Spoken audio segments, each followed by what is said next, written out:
अरे इन्शुरन्स नाही काढत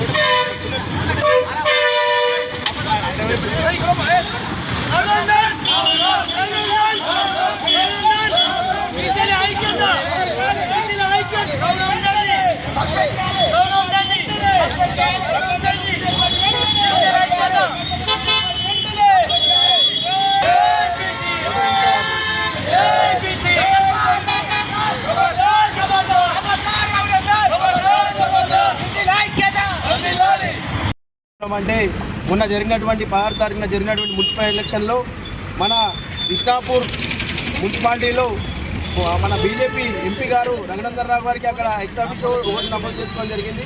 అతను ఎందుకు చేసుకున్నాడు? అక్కడ ఒక కౌన్సిలర్ కూడా గెలవలే. అక్కడ ఒక బీజేపీ కౌన్సిలర్ కూడా గెలవలేదు.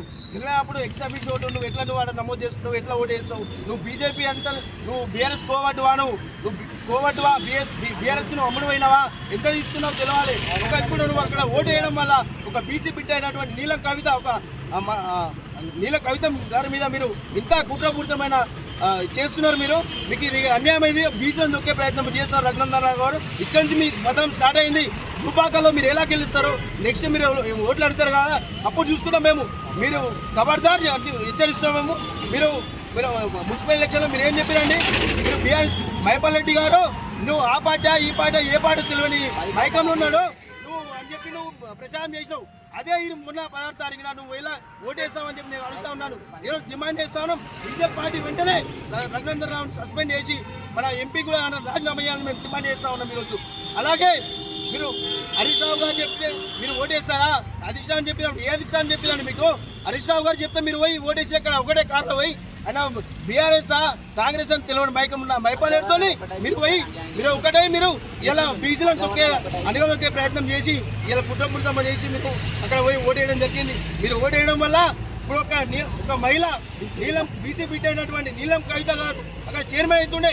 మీరు చైర్మన్ అవుతుంది కాబట్టి మీరు ఓటేయడం వల్ల చైర్మన్ కోల్పోయినాం. మీరు అంతా కుట్ర చేసి బీజేపీ బీఆర్ఎస్ ఒకటై మీరు అక్కడ ఓటేసి అగ్రవర్ణ అందరూ ఒకటై బీజేపీ అన్నదొక్కని చూస్తారు. బిడ్డ ఖబర్దార్